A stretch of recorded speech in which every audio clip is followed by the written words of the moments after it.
débat dans notre mairie, dans le 12e arrondissement. La nouvelle municipalité est très friande de débats citoyens, de débats autour des grandes questions de société, de débats autour des questions philosophiques aussi. Et c'est pourquoi nous vous accueillons une nouvelle fois, et j'espère maintenant régulièrement dans cette mairie et dans cette belle salle. Alors j'ai bien compris que le mois de décembre, c'est pas facile pour vous de quitter. Vous savez, moi je me suis engagé dans un certain nombre d'associations dont vous parlez en ce moment qui sont le droit de mourir de la dignité. C'est pas très loin forcément de votre sujet. Et j'expliquais tout à l'heure à votre présidente que le mois de décembre, c'est toujours compliqué de faire des réunions sur des sujets de fond. Oui. Parce que c'est vrai que moi aujourd'hui je fais surtout des manifestations conviviales, il y a énormément de monde. C'est vrai que c'est toujours difficile de réfléchir un peu au mois de décembre. On pense plus aux fêtes qu'à ces grands débats. Enfin, vous êtes quand même, je trouve, justement, pour un mois de décembre, très nombreux ce matin, à une heure un peu matinale. Donc, la mairie du 12e, en tout cas, est heureuse de vous accueillir et de perpétuer, si vous le souhaitez, vos réunions ici. Alors, moi, je ne vais pas rentrer sur le sujet. D'abord, je me réjouis aussi que les trois personnalités, les trois intellectuels que vous avez aujourd'hui sont habitants du 12e. Absolument. Donc, c'est local. Pas faire du chauvinisme particulier, mais en même temps, j'ai l'impression que le 12e est un désert culturel, parce que les gens nous parlent toujours du centre de Paris, et on oublie que dans cet arrondissement, il y a nombre de structures culturelles, et pas des moindres d'ailleurs. La Cinémathèque n'est pas très loin d'ici, l'Opéra Bastille n'est pas loin d'ici, et nous avons le musée de l'immigration qui est à 10 minutes à pied d'ici, qui est un lieu fantastique. Ceux qui ne connaissent pas, je vous conseille d'y aller. Il va d'ailleurs être inauguré après plusieurs années d'existence, seulement lundi, par le président de la République. La réflexion est importante. Les questions de société, on voit bien que ce sont des questions qui nous concernent tous. On a envie de s'emparer. J'évoquais il y a quelques secondes un sujet qui me mobilise beaucoup, qui est le droit de mourir dans la dignité. Puisque vous parlez du post-humain, je suis, moi, toujours surpris que sur certaines questions, et là, désolé d'être un peu en amont de votre sujet, mais ça en est quand même pas très éloigné, que vous savez, 100% d'entre nous allons mourir. Enfin, j'espère ne pas vous annoncer une mauvaise nouvelle, mais les gens ont beaucoup de mal à réfléchir à cette question.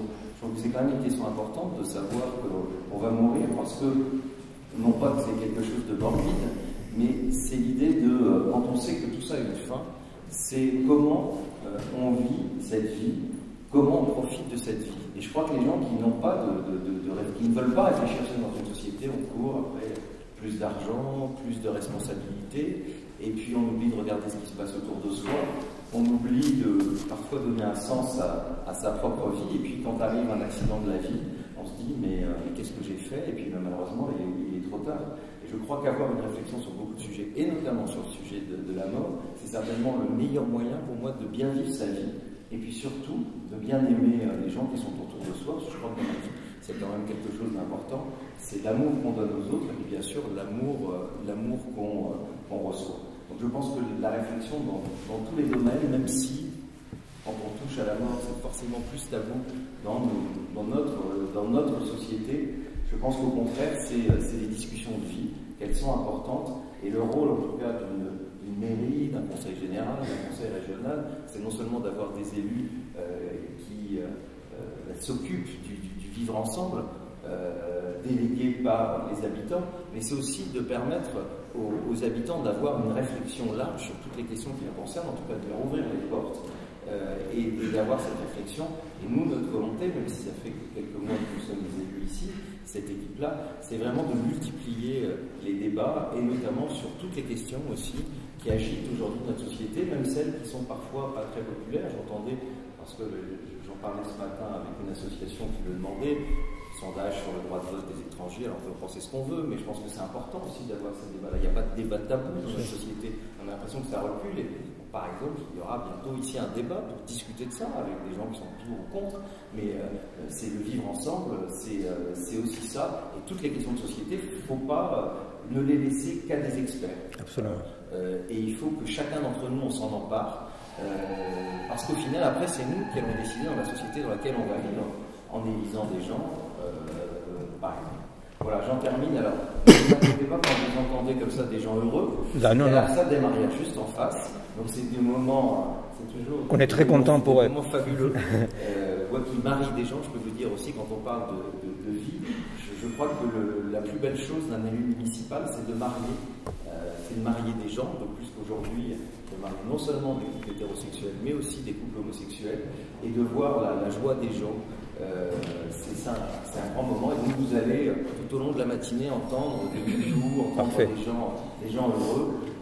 Merci. Alors, avant de commencer, quelques précisions, parce qu'effectivement, je suis journaliste dans un univers un petit peu particulier, qui est celui de la presse professionnelle. Alors, donc moi, mon quotidien, c'est plutôt l'industrie, c'est plutôt le monde de l'entreprise. Hein. Donc ce que je vais vous raconter là, c'est absolument pas le fruit d'une quelconque réflexion philosophique personnelle, c'est plutôt le résultat d'une intuition, dans mon cas d'une intuition journalistique. Alors c'est vrai qu'on partage depuis quelques mois avec Miguel, et effectivement qui pose la question du divertissement. Alors, je pense que j'ai sans doute celui qui a la tâche la plus difficile aujourd'hui, parce que qu'est-ce que vient faire le divertissement dans un colloque, une conférence consacrée au post-humain, au transhumanisme? C'est une question qui a raison, a profondément inquiété Brigitte. Et alors je vais essayer d'y répondre et au passage de rassurer Brigitte. Alors pour bien comprendre le lien structurel entre ces deux sujets, je pense qu'il faut s'arrêter quelques instants sur les évolutions radicales qu'ont connu notre rapport à l'objet technique. En tant qu'instrument de modification du monde, notre culture moderne a fait de l'objet technique un instrument de pouvoir et de puissance, et ce, y compris dans notre vie quotidienne. Je vais juste vous donner un exemple de ce fait, c'est l'exemple du magnétoscope. Il y a un sociologue qui s'appelle Philippe Malin qui a très bien décrit comment l'arrivée du magnétoscope dans les foyers français dans les années 80 est venue conforter les attributs de puissance du chef de famille. À l'époque, la technicité, la performance d'un outil technique s'exprimait par sa complexité d'utilisation, dont la maîtrise était dévolue naturellement à celui qui portait l'autorité. Aujourd'hui, ce rapport, ce schéma est évidemment complètement bouleversé. Non pas que les machines se soient simplifiées, au contraire, elles se sont complexifiées, elles ont gagné en puissance, mais cette complexification s'est faite, certains diront, ou on dira tous naturellement, au bénéfice, et d'autres diront au prix d'une simplification. Et la simplification dont on parle, c'est une simplification d'usage pour l'utilisateur et d'une complexification pour l'ingénieur. Voilà. Mais cette simplification a été la condition du déploiement de ces machines complexes puissantes. Alors, aujourd'hui, comment ça se traduit dans les laboratoires de R&D, on parle désormais de design relationnel. On ne parle même plus d'ergonomie, on parle de design relationnel. On parle d'affordance. L'affordance, c'est cette capacité d'un produit, d'un système, à suggérer son propre usage. On parle également de recherche de naturalité dans les usages, c'est-à-dire quasiment la création d'une quasi... J'aime beaucoup le micro, j'ai du mal à me... Il faut l'éloigner un peu parce que ça vise. Donc les ingénieurs dans les laboratoires cherchent également à travailler cette naturalité des usages, c'est-à-dire de créer un lien quasi charnel entre la machine et notre corps. Donc ça aujourd'hui c'est une réalité, hein, c'est ce que les écrans tactiles, et c'est aussi des expressions un peu plus radicales de cette naturalité que sont les consoles de jeux de type Wii, Kinect, où là c'est directement vos gestes, vos mouvements qui commandent l'action et l'animation de l'image que vous avez à l'écran. Alors tout ça évidemment c'est formidable, ces stratégies d'utilisation, ces stratégies d'apprentissage se font quasiment sans aucune pédagogie et quasiment sans effort. Autrement dit, ça nous a permis d'assouvir sans doute un vieux rêve qui était de jeter tout simplement ces modes d'emploi complètement sadiques à la poubelle, et aujourd'hui la plupart des appareils high-tech n'ont plus de mode d'emploi dans leur emballage. Alors, ça me fait penser d'ailleurs un petit peu à toutes les métaphores qui ont fleuri au moment de la mort de Steve Jobs, le patron d'Apple, où il était qualifié de magicien de l'informatique et même de chaman de cette nouvelle technologie. Et je pense que ça, c'est un élément important. Martin Legault évoquait la religiosité, hein, une certaine forme de religiosité. Et je pense qu'il y a quelqu'un qui l'a très bien dit, hein, qui s'appelle Aurélien Fouillet, qui a écrit un bouquin qui s'appelle L'Empire ludique, et qui montre comment l'objet technique s'est transformé en un objet magique. Alors son fonctionnement est complètement en dehors de notre portée, ce qui participe d'ailleurs au côté mystérieux, secret, mais par contre cet objet désormais, on le charge d'une intensité émotionnelle extrêmement importante. Donc ça c'est un élément, évidemment un élément de retournement, de transformation qu'il faut bien avoir en tête, mais je crois que ce qui est réellement au cœur de ce retournement, et c'est ce dont on a tous plus ou moins parlé jusqu'à présent, c'est ce phénomène de digitalisation généralisée de toutes les technologies de l'information et de la communication. Je crois que réellement l'objet de cette technologie n'est plus de transformer le monde.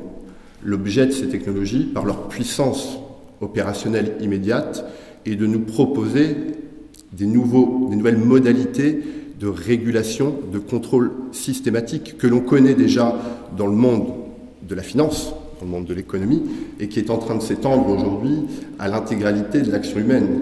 Alors pour dire les choses un peu plus trivialement, ce que nous proposent ces technologies, c'est ni plus ni moins que de nous simplifier la vie.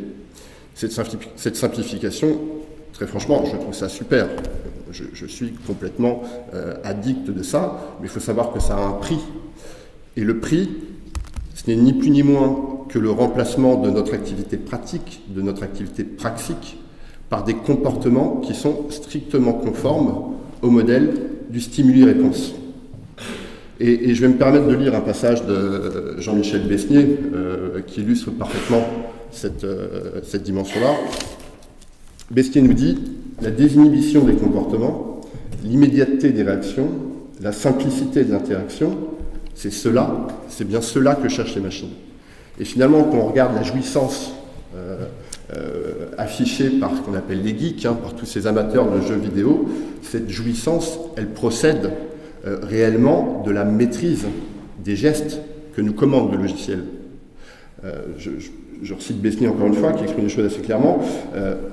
Il nous dit bien « L'ordinateur est un remède à l'angoisse névrotique dès lors qu'il impose des automatismes comme le prétexte à une seconde nature chez ses utilisateurs qui les débarrasse du souci de réfléchir. » Qui les débarrasse du souci de réfléchir.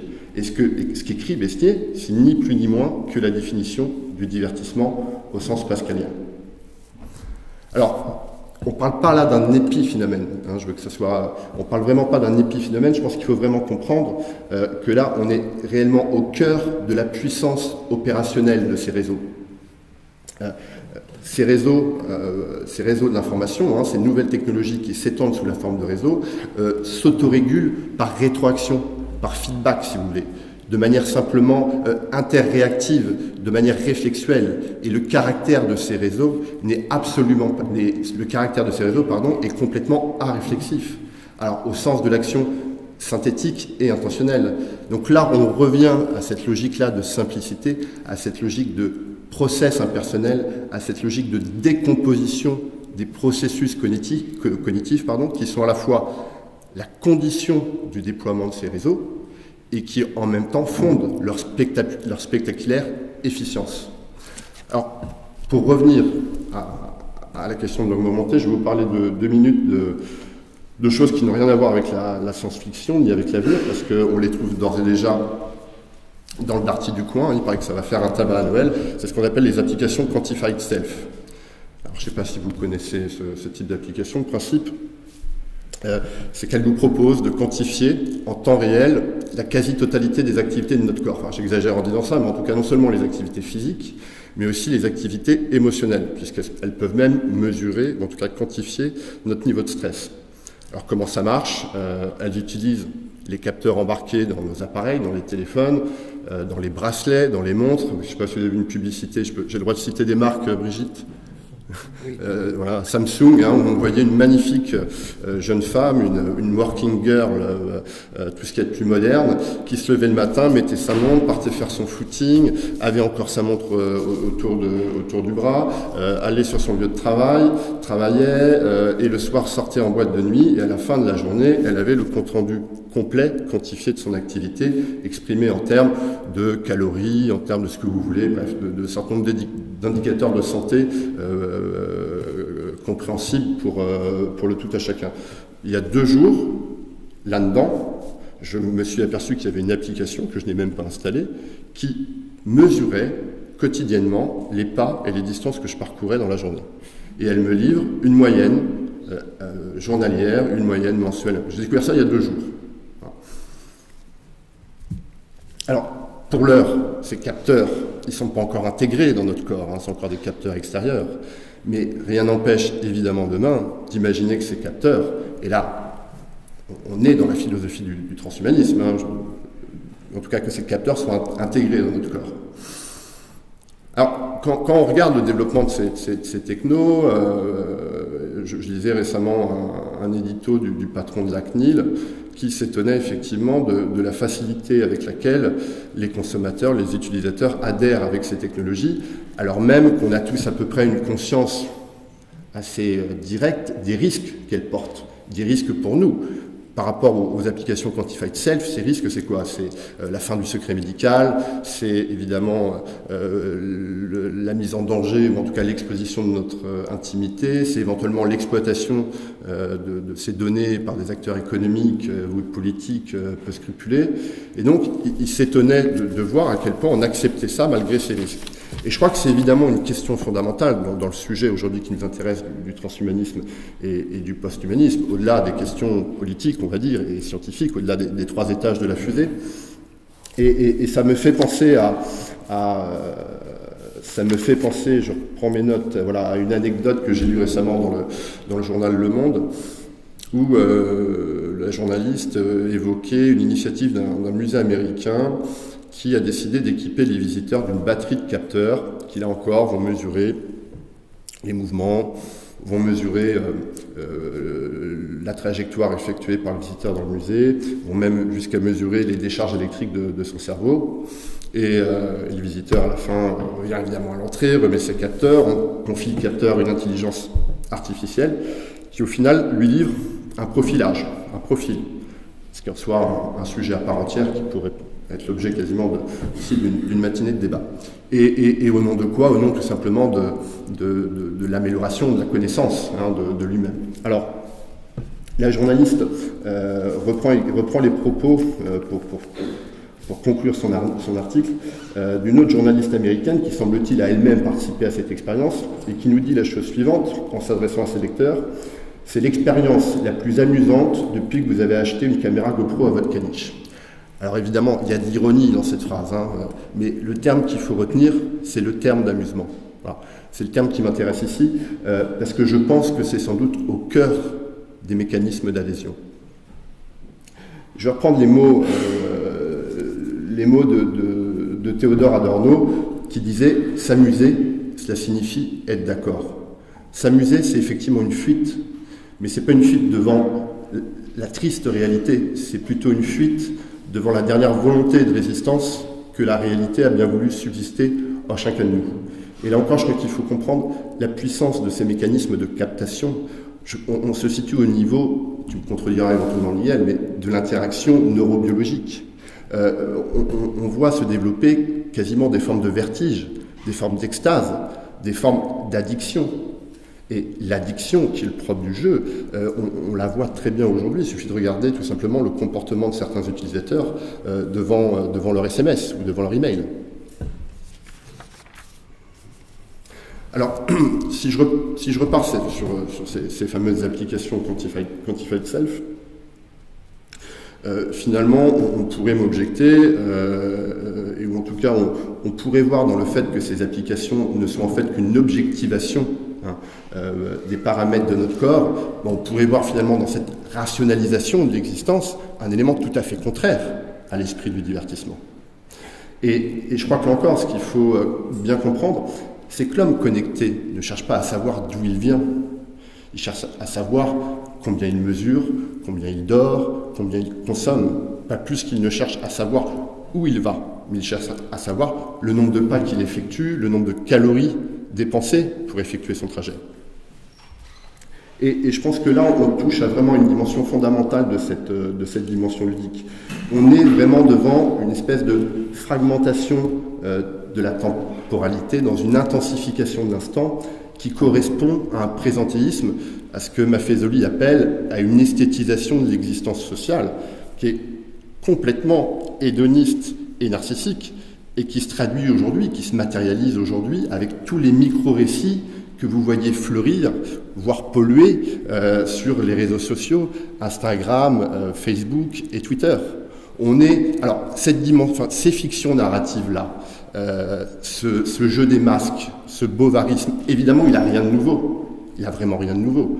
Ricoeur l'a très bien décrit. Ce qui est nouveau, je dirais, c'est que les technologies de l'électronique viennent dynamiser sans limite cet espace imaginal où l'immédiateté, l'intensité du moment ne laisse quasiment aucune place, ni au passé, ni à l'avenir, et encore moins, à la complexité et à l'intériorité. Les plus pessimistes diront qu'on est face à une sorte de dissolution de l'identité synthétique du sujet, qu'on est face à un abandon de souveraineté, qu'on est finalement face à un formatage consenti. Voilà. Certains diront, je repense notamment, c'est un petit peu la thèse que développe Fouillé et avec laquelle je ne suis pas forcément d'accord, mais certains diront, mais oui, très bien, on est en train de créer sur ces territoires numériques des nouvelles formes de socialisation. C'est la promesse d'une nouvelle complicité avec le monde. Moi, je dirais que c'est plutôt la promesse quasi religieuse, quasi métaphysique, d'un dépassement au sens d'un détachement face à un monde devenu ambigu, incomplet, menaçant et incertain. Et à partir de là, la déterritorialisation de l'homme par rapport au vivant, qui est le sujet dont on parle aujourd'hui, elle est plus seulement la conséquence directe de ce mouvement, elle est selon moi la finalité concrète. Voilà. Je crois que vous êtes au courant certainement de ce qui se passe avec les cartes bleues. Et je trouve que ce qui est terrible dans l'histoire, c'est la répercussion. Parce que moi, les amis m'ont dit, vérifie quand même si c'est bien des habitués. Donc vous voyez ce que ça met en place au niveau de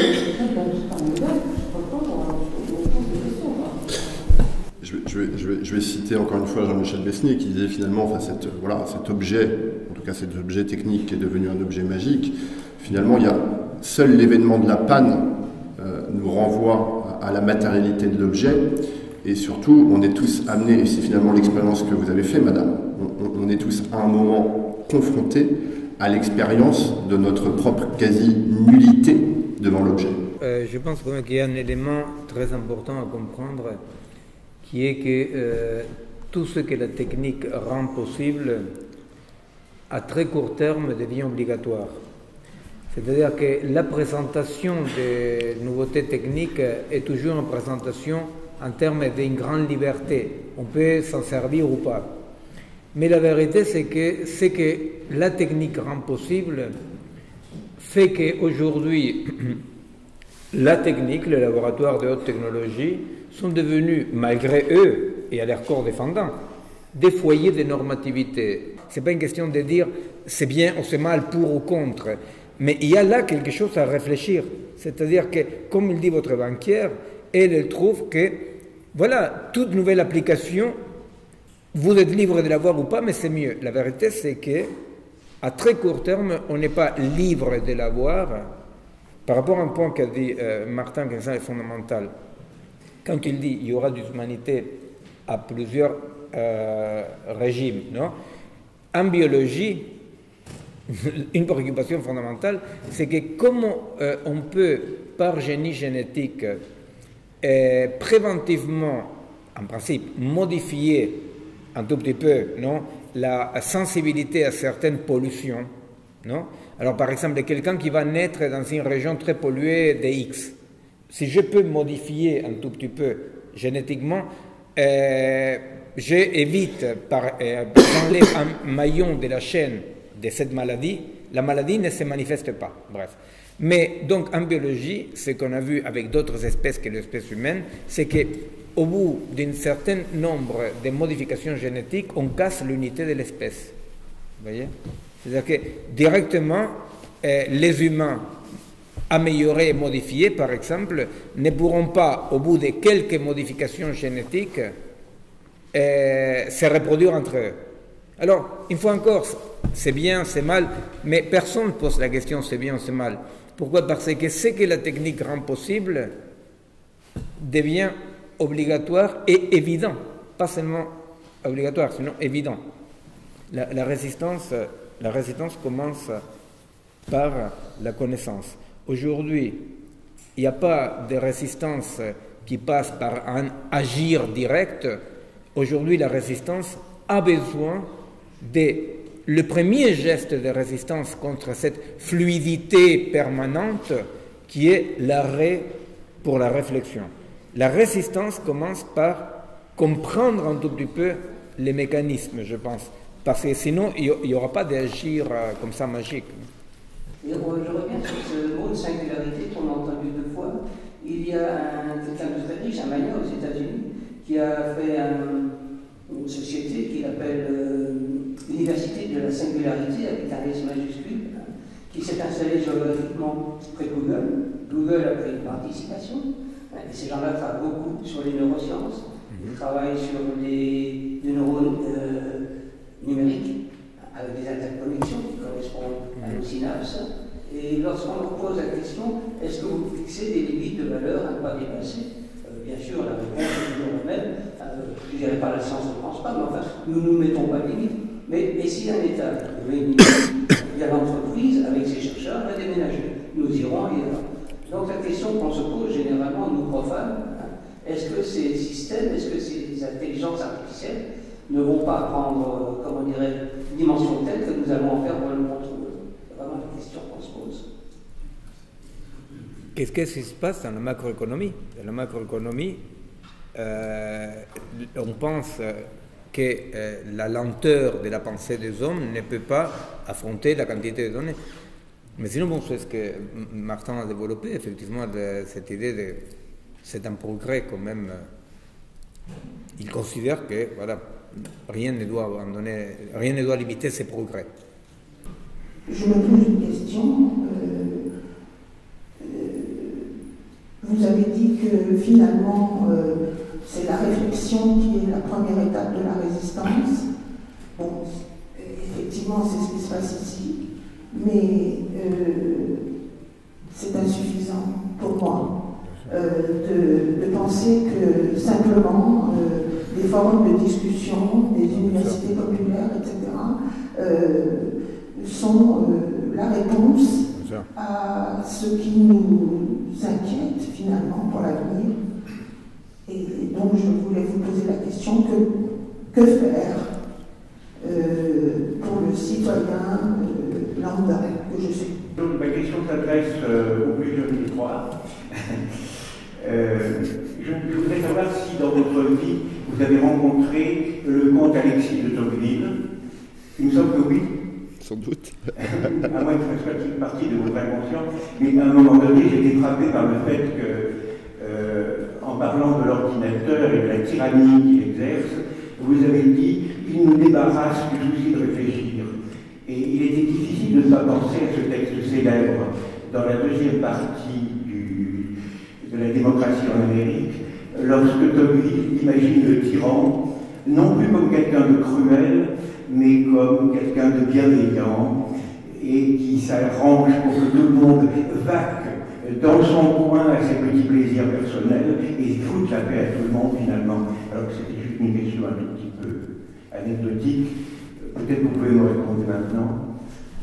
Non, mais j'ai pas, c'est une très bonne remarque, j'ai pas forcément de réponse formelle à vous donner, mais juste vous dire effectivement, lorsqu'on parle de ludique, il faut quand même bien savoir que ce qu'on appelle la sociologie de l'usage, qui aujourd'hui est ni plus ni moins, enfin, en tout cas elle s'est mise au service d'un certain marketing, que cette sociologie-là a tout à fait étudié comment l'objet, pour qu'il soit intégré dans notre système de valeurs, devait offrir des possibilités de détournement et de contournement ludique. C'est-à-dire que lorsque nous croyons utiliser l'objet dans une stratégie qui nous est propre, sans doute oui pour une part, ou en tout cas j'ose espérer que oui, mais il faut bien imaginer, et je ne veux pas du tout rentrer dans une logique là de théories du complot autour de ça, mais bien imaginer que dans les laboratoires, cette logique-là du contournement, cette logique-là du braconnage autour des objets techniques, elle est tout à fait conceptualisée en amont. Voilà. Donc sans parler effectivement de logique tyrannique et de manipulation tyrannique, mais on est dans quelque chose qui est absolument objectivé. Alors peut-être pas encore par l'intelligence artificielle, mais je crois que sur ces questions-là, très franchement, bon, alors je ne suis pas sûr aujourd'hui que les sociologues ont parfaitement bien pris la mesure de tout ça. Ce qui est sûr, c'est que le marketing a pris cette dimension-là et que le système, la dimension systémique et le fait que nous internalisions nous-mêmes le système, aujourd'hui en termes de prédictivité, ouvre des dimensions absolument fantastiques, en tout cas du point de vue du monde marchand. Excusez-moi, je voudrais juste ajouter un élément, parce que j'ai peur d'être... je trouve qu'il serait maladroit stratégiquement et intellectuellement insuffisant d'être juste dans une position réactive par rapport à tout cela. Il me semble d'ailleurs, Tocqueville, que vous citiez, il imaginait à titre d'hypothèse l'idée d'une nouvelle tyrannie à l'abri de notre confort et de notre bien-être, pour la rejeter finalement en disant, ultimement, les citoyens iraient soit se plier sous un nouveau tyran, soit se réveilleraient et feraient un nouvel usage de leur liberté. Moi, il me semble tout de même qu'on ne peut pas être dans une position uniquement réactive. Pensez simplement à notre rapport au savoir ou à notre rapport à la santé, que ce soit Wikipédia ou aujourd'hui, si vous vous faites opérer, vous n'allez plus voir votre médecin dans la même situation cognitive qu'avant. C'est en partie Internet qui est responsable de ça, et je crois que c'est plutôt un bien. C'est-à-dire que le médecin n'est plus un tyran devant son patient, et il a peut-être à rendre des comptes sur la base d'une, comme dit Michel Serres, sur la base d'une présomption de compétence de son patient. Et je ne suis pas sûr que cette présomption de compétence soit un mal. Ce que je veux dire par là, simplement, c'est qu'il me semble que le défi que pose cette révolution du transhumanisme, et au-delà, manifestement, au vu de vos inquiétudes, de la révolution numérique, c'est le grand mythe ou l'idée, qui n'est pas si facile à déconstruire, que nous n'avons plus besoin des médiations classiques. Pensez que Internet, c'est le grand destructeur des médiations. Médiation entre le patient et son médecin, médiation entre l'élève et le professeur, médiation entre le citoyen et le politique. Eh bien, les médiations sont en train de se dissoudre, sont mises au défi. Une sorte de lien autonome entre les êtres. Et je crois que ce n'est pas, à terme, ce n'est pas possible. On voit bien, par exemple, que dans l'université, il ne suffit pas aujourd'hui de mettre sur Internet les cours magistraux des enseignants. Ça ne suffit pas qu'il y a quelque chose dans le rapport d'enseignement qui est précieux et à préserver, ou à l'école, tout simplement. Simplement, ces médiations, on ne peut pas juste les défendre. Comme le monde d'avant, maintenant, les médiations, à mon avis, elles vont toutes devoir se recomposer sur la base de la nouvelle situation qui se pose, où il n'y a plus, où les autorités qui étaient des tiers entre les individus vont devoir se recomposer compte tenu des nouveaux liens qui s'assurent dans les individus. Ce que je voulais simplement dire, c'est qu'il me semble que c'est sur la base des libertés nouvelles, c'est en retournant les formes de servitude qu'enclenche la République en liberté nouvelle qu'il y a des parades à inventer. Ce n'est pas simplement de manière purement réactive en disant la technique nous menace, faisons attention, entrons en résistance. Le désir, est-ce que ce n'est pas le seul moyen de repousser la mort? Est-ce que le désir, face à la rencontre, face à l'événement qui demande du courage, qui demande d'affronter l'angoisse, ce n'est pas la réponse? Et finalement, est-ce qu'on n'est pas une époque qui a trop de suppression et qui ne veut plus regarder la mort, vous l'avez vu, et est-ce qu'on peut rétablir d'angoisse, et puis un tiers, et du désir? Et finalement, est-ce que l'augmenter, c'est l'homme qui va plus vite, ou est-ce que c'est l'homme qui est plus poète, plus créatif, et voilà. Moi, ce que je crois, c'est qu'il faut déjà avoir mesuré, je n'ai pas préparé, si vous voulez, c'est peut-être pas mon métier non plus, moi, je suis considéré comme un journaliste, comme un philosophe, je n'ai pas préparé une réponse philosophique à tout ce. Il me semble qu'il y a un esprit du temps, donc on se dit, oui, il y a le marché, la mondialisation, c'est quelque chose d'intellectuel aussi bien que de quelque chose d'économique. L'idée du marché, elle communique aujourd'hui avec l'idée de la révolution neuronale, avec l'idée, quand on met une souris en Amérique du Sud et aux États-Unis et qu'on les fait communiquer, c'est l'idée, si vous voulez, qu'il n'y a pas besoin de la médiation d'un langage. Dans l'idée, c'est les hommes seront branchés les uns sur les autres sans devoir en passer par la médiation du langage, notamment. Ce sera une communication d'esprit à esprit. Voilà le type d'utopie qui me semble au cœur de. On dit souvent que notre époque, la utopie, etc., elle est habitée par des utopies en marche, cette époque. Et il faut peut-être forger déjà en prendre la mesure. Je ne sais pas s'il y a des réponses déjà fixées, mais en tout cas, nous allons devoir, ces utopies en marche vont nous poser nous allons devoir prendre des décisions. Est-ce que demain, on autorise en bioéthique, c'est des décisions qu'on va devoir prendre, mais nous ne pourrons les prendre que si nous avons élaboré un logiciel, je dirais, éthique et politique à la hauteur de ces... Moi, je n'ai pas de réponse à vous faire, si ce n'est que il faut mesurer combien nous sommes. Il y a un esprit du temps, il y a un esprit du temps qui diffuse aussi bien dans le. On en est conscient avec la mondialisation dans le marché, mais il diffuse aussi dans les sciences. Et si la révolution neurologique est contemporaine de la mondialisation, c'est un hasard. Il y a des âges de l'esprit, comme disait Hegel. Nous vivons dans un âge de l'esprit qui est cet âge de la connectivité généralisée. Sans tiers, sans esprit, sans langage, sans symbolique. Aujourd'hui, on ne parle plus de l'homme comme d'un être de culture, on a naturalisé l'homme. Je ne dis pas que c'est un bien ou un mal, mais voilà quelle est la tendance de l'esprit du temps. Et je crois qu'il faut en mesurer, parce que les répliques qu'on peut faire ne seront pas des répliques classiques, ce sont des répliques averties de cette transformation.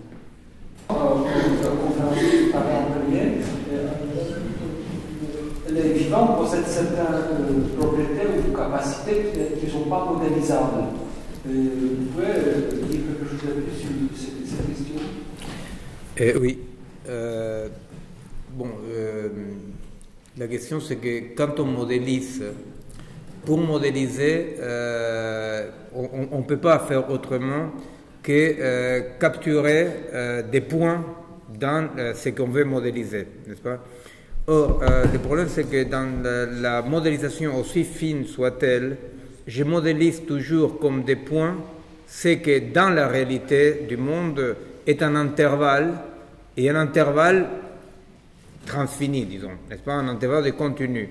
Alors, les appareils vivent dans une temporalité, disons, kantienne, non, avec un temps et un espace on habite, vous voyez, c'est-à-dire le temps linéaire, l'espace dans lequel se passent des choses, etc. Merci. Et les phénomènes biologiques, d'une part, effectivement, jamais correspondent à une pointillé, non, qui pourrait les définir. Toujours se passe dans un continuum. Par exemple, effectivement, on a bien vu comment tout à coup on ne parle plus du génome humain, c'est-à-dire l'idée du génome humain, où il est passé, on ne sait pas. Pourquoi? Parce qu'effectivement, on s'est rendu compte qu'il y a un continuum génétique, épigénétique, dans lequel effectivement, plutôt si je pense l'interaction ADN, transcription ARN, comme un continuum physico-chimique d'action-réaction, non? Plutôt que comme quelque chose qui correspond à un code fini, non, à une discrétisation finie, non? Je suis plus proche de la réalité. Alors, la modélisation technique qui me permet de faire un artefact à l'image du modèle correspond toujours à des points discrétisés. Je parle de discret par rapport au continu, n'est-ce pas? Donc, ça, c'est un des éléments du régime différent.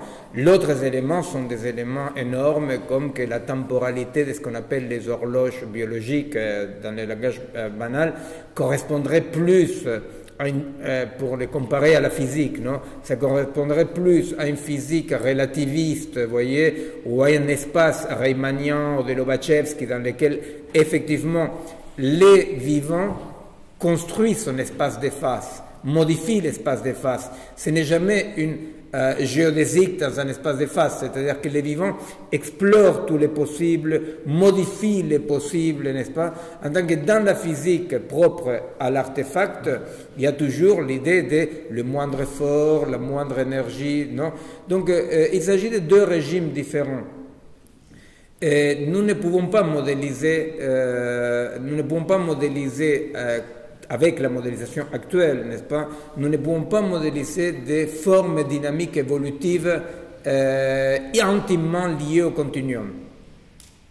Alors, ça ne signifie absolument pas un échec de la technique. Signifie simplement qu'il y a un problème que je travaille avec les biologistes qui travaillent dans la biologie de synthèse, c'est de concevoir que ce qu'on est en train de faire dans la technologie, la plus haute technologie liée au vivant, c'est une interface entre la machine et le vivant, mais qui n'est pas la substitution ni la prolongation du vivant. Comprendre qu'il y a des régimes de fonctionnement non transposables l'un à l'autre est fondamental. Et donc, si mon grand-père avait vécu 90 ans, mon père vivre 80 ans, moi je pense que je vais vivre 70 ans, c'est parce qu'on a déjà intégré l'évolution.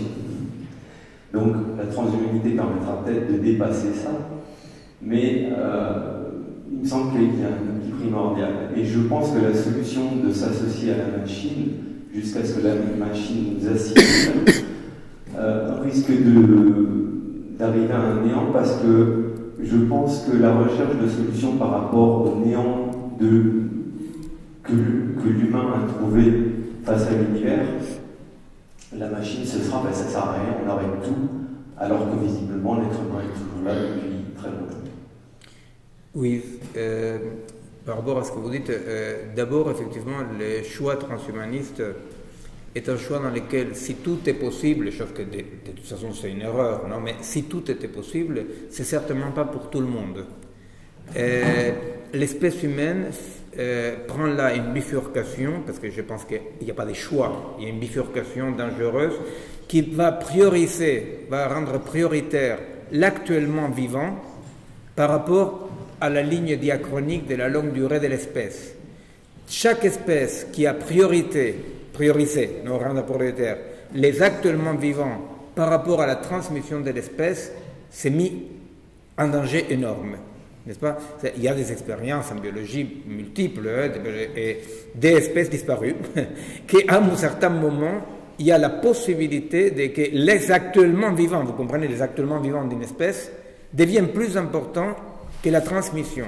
Les transhumanismes ne pensent qu'en termes d'actuellement vivants, prolonger l'actuellement vivant, et par exemple, par rapport à la mort est un comportement acquis dans l'évolution des espèces, qui était adopté par toutes les espèces parce que c'est un comportement qui protège beaucoup la vie. Le fait qu'on meurt protège la vie, permet des autorégulations. C'est pas rien que dans la folie transhumaniste, on veut repousser la mort, vaincre la mort, n'est-ce pas? Alors, de ce point de vue-là, effectivement, c'est ce que vous dites. Rousseau, il avait dit ce que vous dites à sa façon, il avait dit, avec les progrès, il y a un problème. On voit très bien ce qu'on gagne, mais on ignore ce qu'on perd. Ce que nous voudrons, c'est commencer à voir ce qu'on perd. Je trouve que c'est très intéressant ce qu'on a fait ce matin, c'est-à-dire de mettre face aux dangers, aux risques qui sont déjà là, pour un certain nombre. Hein. Voilà. Mais je dirais qu'on a peut-être aussi oublié la vitalité des êtres humains, leur dynamisme, et il y a toujours ça qui, pour moi, est important, et qu'on oublie bien souvent dans ce type d'inflexion, à savoir qu'à tout pouvoir, il y a des contre-pouvoirs. Voilà. Donc ma question c'était sur les contre-pouvoirs. Est-ce que vous pouvez nous parler des contre-pouvoirs aujourd'hui, de ce qui se passe dans la société, pour contrer justement ces dérives? Voilà. On n'a pas beaucoup de temps, mais ce que je peux vous dire d'un point de vue des systèmes, ça fait référence à quelque chose que Martin Legros il a évoqué quand il évoquait la circulation réglée par des satellites, etc. Finalement, dans les projets technologiques, de la haute technologie, dont le transhumanisme et, disons, les bateaux de proie, non, les proues, pardon, il y a quelque chose qui est la fragilité, les talons d'Achille fondamental du système, c'est que tout ça fonctionne s'il n'y a pas de frottement avec le monde réel. Vous voyez ? C'est-à-dire que frottement, des moments dans lesquels ces systèmes-là sont des systèmes autoréférentiels, dans lesquels il n'y a pas d'aléatoire, hein, c'est-à-dire, contrairement à ce qu'on dit, la vérité c'est que dans les machines de Turing, dans les ordinateurs, quoi, dans le monde digital, il n'y peut pas avoir de hasard. Il n'y a pas d'aléatoire. Imaginez-vous, l'aléatoire, comme tu as dit, effectivement, c'est le propre de l'homme et du vivant. Hein, c'est le propre. Alors, imaginez-vous, c'est quand vous allumez votre machine, boum, elle a une liberté aléatoire. Donc, elle allume n'importe quoi, elle s'éteint. Vous ne dites pas, oh, la singularité postmoderne est arrivée, génial. Vous dites, quel ordinateur de merde, non? Et on se fâche, et avec cet animisme actuel, on essaie de ne pas l'insulter parce qu'on pense qu'il peut se fâcher, l'ordinateur. Je ne sais pas vous, mais moi, par exemple, je fais très peur. Alors, au fait, ce qui fait la résistance et le contre-pouvoir, c'est de développer des pratiques de frottement dans lesquelles on articule la haute technologie à des réalités concrètes. Vous voyez? Pourquoi? Pourquoi ça ne peut pas marcher la circulation gérée par des satellites? Eh bien, tout bêtement, alors là, c'est carrément l'exemple du frottement dans le sens le plus pur du mot frottement, parce que la circulation réglée par satellite ne fonctionne que dans un monde virtuel sans frottement. Parce que dans le monde réel des frottements, les roues frottent et l'infinité de variables non contrôlables interviennent, vous voyez. Et donc, la résistance et les contre-pouvoirs résident non pas dans une haine frileuse envers la haute technologie, mais dans la construction des lieux et des pratiques où l'hybridation avec la technologie tient compte du frottement. Alors, je vous dis, d'un point de vue scientifique, disons de la recherche, comment on nomme ça, pour dire comme ça, la question c'est comment on considère les bruits dans les systèmes. Pour les technophiles fous, il y a des bruits dans les systèmes qu'il faut éliminer. Pour nous, il n'y a pas de bruit dans les systèmes, il y a la manifestation d'un frottement qui nous parle d'un monde réel non réductible au programme. Vous voyez? C'est-à-dire, donc, les contre-pouvoirs commencent par la possibilité, bref, de savoir que la vie ne peut pas être absorbée entièrement par la modélisation et revendiquer des pratiques de mixité, quoi. Des pratiques de mixité. C'est-à-dire, je ne sais pas, dit d'autre façon, il n'y a pas de révolution tunisienne grâce à Facebook. Vous voyez, Facebook peut-être à un moment donné a servi un tout petit peu, mais il faut des corps dans la rue. Vous voyez, et je vous assure que les mythes, non, c'est une parenthèse, mais les mythes de la révolution par Facebook, tu parles de l'esprit de l'époque, je vous assure que par ma plus grande joie, j'ai participé à des moments dans lesquels, quand l'insurrection, quand la révolte est mûre, il n'y avait pas de téléphone, il n'y avait pas de portable, il n'y avait pas d'Internet, et il y a quelque chose qui, par des liens subtils et justement non modélisables, non, les gens savent quand le moment est arrivé. Alors, il s'agit d'être un peu moins dupe de la machine, non pas détester la machine, non pas laisser de côté la machine, mais être un peu moins dupe de la machine, quoi. C'est là où commencent les parties contre-pouvoir, à mon avis. Moi, tout ça m'a fait repenser aussi à René Gérard et à son travail sur la mimésis, avec ces effets d'emballement mimétique qui font que pour résoudre cette imitation générale collective, il faut arriver au émissaire, il faut qu'il y ait quelqu'un qui paye pour que cette régulation s'opère à nouveau, une régulation s'opère à nouveau. Donc tout ça quand même met en jeu des phénomènes d'hypnose collective. Et je pense que les résistances, une des contre-pouvoirs, c'est peut-être simplement être conscient de ce qu'on est sous hypnose et qu'à un moment donné, justement, vous posiez le problème des tiers. C'est-à-dire dans ces phénomènes d'hypnose collective et de recherche de bouc émissaire, ce sont les tiers qui peuvent amener à des régulations. Et dans nos sociétés occidentales à nous, c'était les institutions. Or, c'est ça qui est court-circuité, mais en même temps qu'elles sont court-circuitées, on n'a plus de cadre au niveau de l'élaboration d'une pensée en rapport avec ces modèles. Et il me semble que là démarre tout le travail et que c'est pas non plus... on n'a pas paniqué là-dessus parce qu'on a encore la possibilité de se connecter dans notre réflexion collective les uns aux autres, hors hypnose, l'esprit critique aussi. Absolument. Voilà. C'est une parfaite conclusion. Absolument. Bravo. Alors je vous propose plutôt que de faire qu'on fasse des you-you nous aussi. Comme, bon, merci beaucoup pour votre attention. Merci.